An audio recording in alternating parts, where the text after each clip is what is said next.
Hi, I'm Trista. Welcome to another episode of Coffee and Clarity, Preventing Substance Misuse. Today we are joined by Laura Stack, a passionate advocate and the founder of Johnny's Ambassadors, a nonprofit dedicated to preventing substance abuse among youth. Laura, can you tell us a bit more about yourself? Yes, I am from Denver, Colorado, and started our nonprofit about 4 years ago. Sadly, after our son Johnny died by suicide. So he was using high THC products, vapes and dabs where we live in Colorado. And sadly, he took his own life. So we started Johnny's Ambassadors. It's a youth marijuana prevention nonprofit to try to educate teens about what happened to Johnny, but more importantly, the data around the harms of THC use. Thank you for the introduction. So my first question for you is, can you share more about Johnny's story? Sure. Well, Johnny was a wonderful young man. I wish you could have met him. He was very involved in school, in our church. He was very musical. He liked sports. He was very smart, had a perfect SAT score in math, 800 out of 800, and had a scholarship to several universities too, which he lost both of them. Sadly, he got 4 Ds his senior year in high school because of his marijuana use. And he, unfortunately, 5 years after he started using marijuana, he took his life. He had started because he went to a party when he was 14 years old, and there was marijuana at the party. And he told us that all the boys wanted to try to get high, and they handed it to him, and he didn't know what to say. And so he did it. And that was the very beginning of his addiction. We live in Colorado, which is the first state to legalize recreational marijuana. So this, unfortunately, was where he grew up. And it was 2014 when he was a freshman in high school when he first used marijuana and unfortunately became very addicted to it. And it caused all kinds of problems in his life. Thank you for telling us more about his story. My second question for you is, what made you want to start Johnny's Ambassadors, and what are the main things you are trying to achieve with it? Well, we started it because we realized that so few people really understood today's products and vapes and dabs and edibles. And a lot of people think that it's kind of the old fashioned weed that, people used, like your parents, old people like me, back in the, 60s, 70s, 80s. And people don't understand today that one hit on a dab pen, if you take a dab, it's 50 joints from the 1960s. That the marijuana products today are so much more potent. So what we do mostly is go around to schools. We give school assemblies, and I gave over 200 school assemblies in 2023 and talked to over 100,000 teens myself, sharing Johnny's story and the data on these high potency products, but specifically what it does to the brain. We actually show a lot of science, MRIs, scans about how it changes the brain formation in adolescence and why we are seeing so many more problems with it today at these high potency levels. So we mostly talk to teens. Sometimes we'll do a parent coffee or a parent luncheon as well, but we're really trying to create materials and a lot of people out there who can be ambassadors. And once they learn, we ask them to go out and share with somebody else. Thank you for that. My third question for you, can you share some of the best moments or wins you've seen in getting the word out and helping young people from misusing drugs? Well, my favorite is after an assembly, we give out magnets and we ask anybody who wants to be one of Johnny's ambassadors who is willing to share with one other person something they learned. to come down and get a magnet. And I also say, I love hugs and I will take a hug. So usually there's a hug line at the end of the assembly, but the ones that are really meaningful are the ones that say, I have a friend who's using and I haven't known how to address it. So thank you. I'm going to go back and talk to the person. Or people who say, I'm using and I didn't think it was a big deal, but thanks to what you've shared today in the data, I realized that, I think I might have a problem. And I need to get some help. And I'm going to try to stop, so those are the ones for me that are the most meaningful. I do get a lot of emails from teachers and parents and principals, saying how impactful it was and that there were teens, that came and talked with them afterward and said that they needed help. And some that said, I'm never going to use again after that marijuana lady came to our school, so I hear anecdotally a lot of really great feedback and get some very sweet messages from teens. We have an Instagram account and there's, I think 13 or 1400 now on there, teens who follow us and share our images, our graphics and memes on their story. So I think those have been the best results of all, just to have people who are out there helping us kind of sound the alarm. That's amazing. My fourth question for you is, your organization emphasizes values that Johnny thought were important. How do these values connect with the work you do in prevention? Well, he talked about his values being conviction and altruism and enthusiasm. And so I really like to, in my own personal life, be very convicted about what I do and what I say, and to not back down and to not be afraid of people who criticize me. I get a lot of, I would say, mean emails from people who support marijuana and they think I'm trying to, get it banned. And I said, listen, I'm out here trying to educate teens. You don't think teens should use THC, do you? And they're like, no. I'm like, well, then we're on the same page, So I just remember Johnny's values and try to stand firm and give back to other people and to be enthusiastic in everything that I do, because I know that if I have enthusiasm, then other people are going to have enthusiasm also. Thank you. My next question for you is, you have talked about how strong marijuana products like concentrates can be really risky, especially for young brains. Could you explain more about how THC can mess with our brains grow, and what is so dangerous about dabbing? Sure. So concentrates are when they remove the THC, which is tetrahydrocannabinol. THC is the chemical or the psychoactive ingredient in the marijuana plant that makes people feel high. So there are special machines called extractors that run butane or propane or ethanol through the plant, and it causes the THC to leave the plant. So then they throw the plant away. So these new concentrates, like wax or resin or shatter or oils that you can put into vapes or gummies or candy, all these concentrated products that are not the plant, they're all made chemically in a manufacturing plant.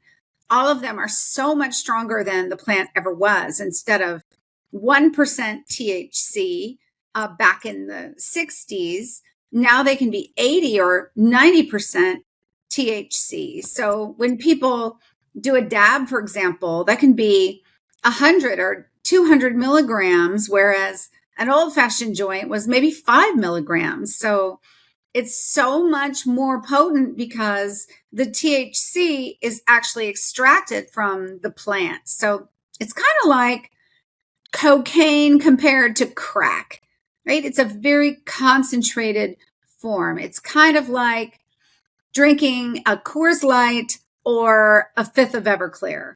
So the dosage is so much stronger and it's so much more potent that that is what is wreaking havoc, unfortunately, on our teens' brains with all these super, super potent products today. Thank you. That was very interesting. My next question is, mental health and substance abuse often intersect. How does Johnny's Ambassadors address the mental health part, and what resources do you have for families dealing with both? Well, if there's a family who is concerned about their students' marijuana use, I would suggest that they go to our website, Johnny's Ambassadors, and get help. We have a lot of resources and community um, locations like Facebook and others where they can communicate with other people who are struggling. But we provide a lot of different materials to schools, to parents. So we have a suspension alternative for kids who get caught using. We have classroom materials like magazines that health teachers and PE teachers can use in the classroom.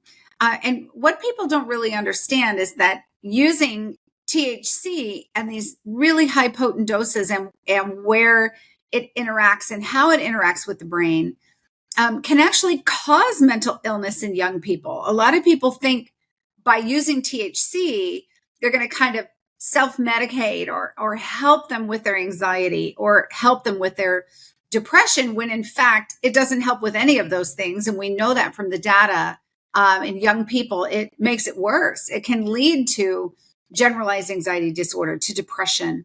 Unfortunately, some young people become very suspicious and become very paranoid when they use these products, which is called psychosis. It's kind of delusional thinking. And that's what happened to Johnny. Johnny started thinking that people were watching him or people were talking about him or were after him.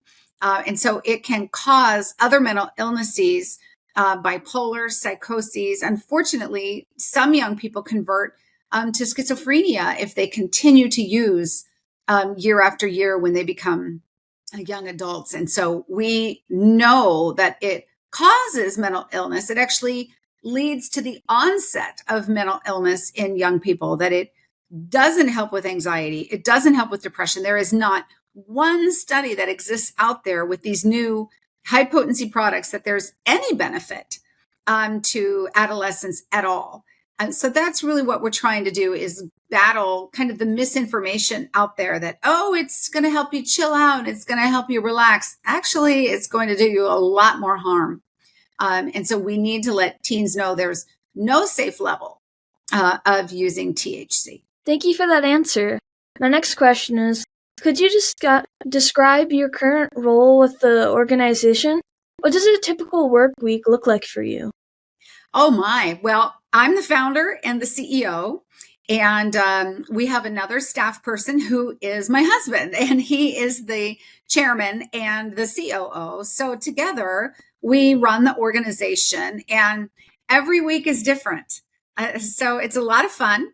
It just depends on if school's in session. So if it's a holiday or, the summer vacation, we won't be doing school assemblies because school's not in session. And so we might be doing conferences or doing work and projects in the office. But when school's in session, you can usually find us on airplanes, flying around. So Monday, we might fly to one place, do 3 school assemblies on a Tuesday, fly somewhere else on Wednesday, do 3 school assemblies on a Thursday, fly home on Friday, and we do our laundry Saturday, maybe see our grandson Sunday, and get back on the road on Monday. So when school's in session, we're pretty much road warriors.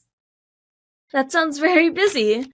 My next question is, with all the changes happening around marijuana laws and new ways to use it, how do you make sure you know what is going on? How do you keep up with the latest information? Well, I have a lot of Google searches set so that I can be alerted of anything that happens.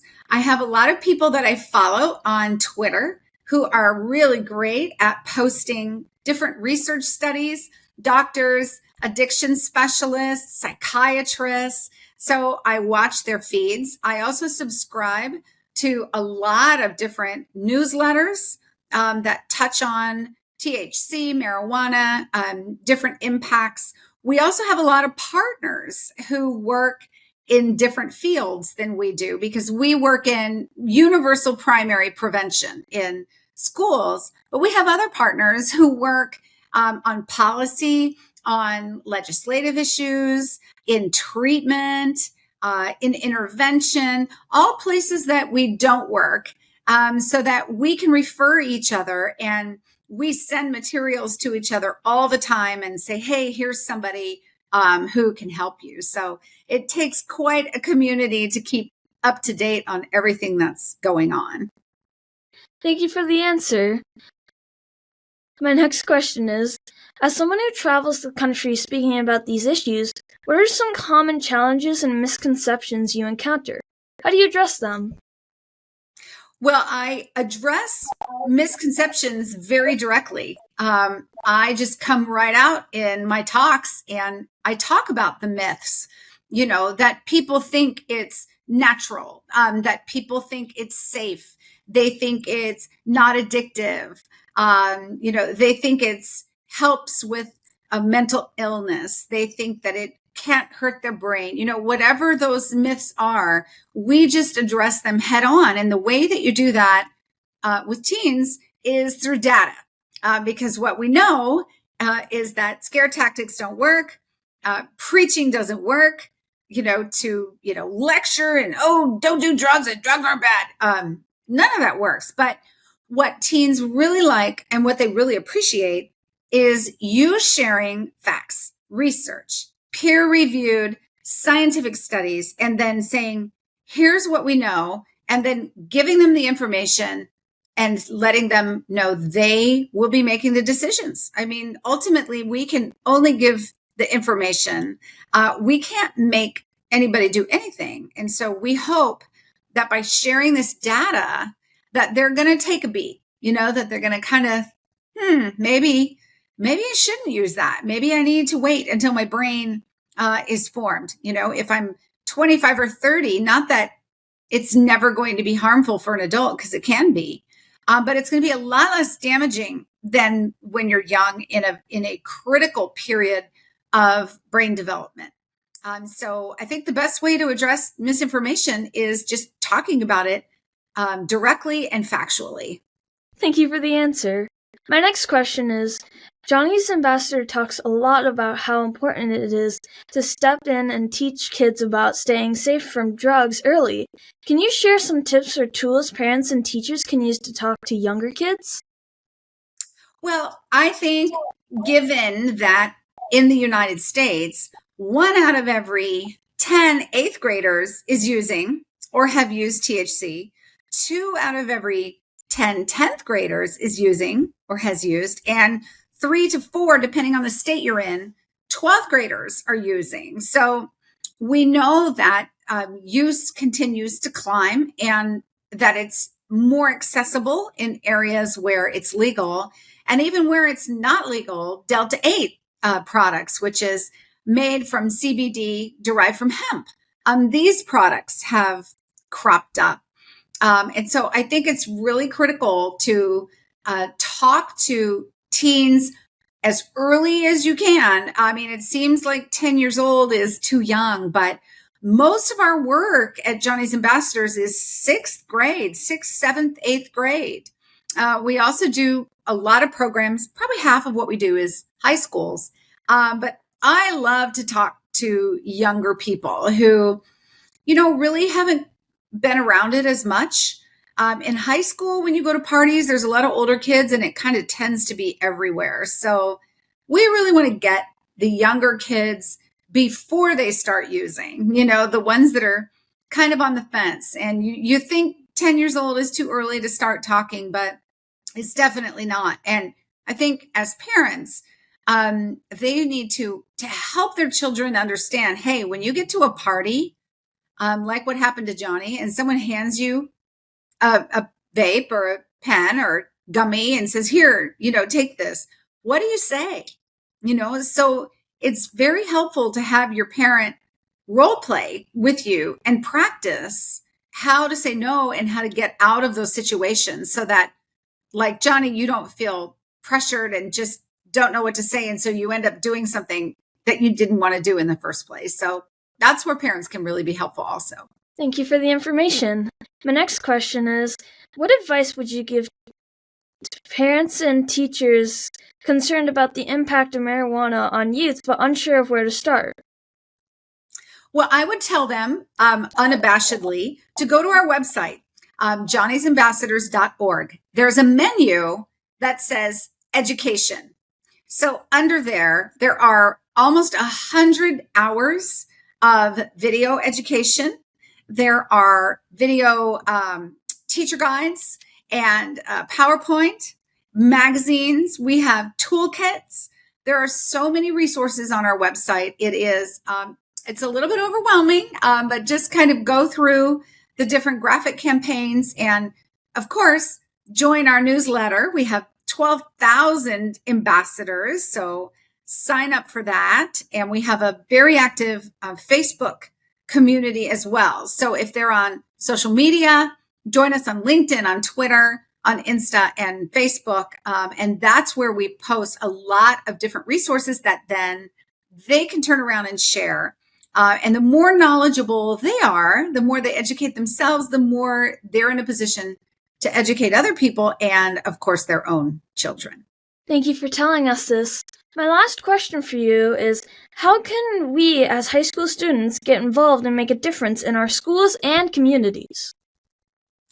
Oh my goodness. Well, there's all kinds of things you can do. You could sign up to be mentors and peer teachers. You could get our PowerPoint slides and you could go into the middle school and you could teach. We'd tell you exactly what to say. You could go into health classes or even give a school assembly and then do a scavenger hunt.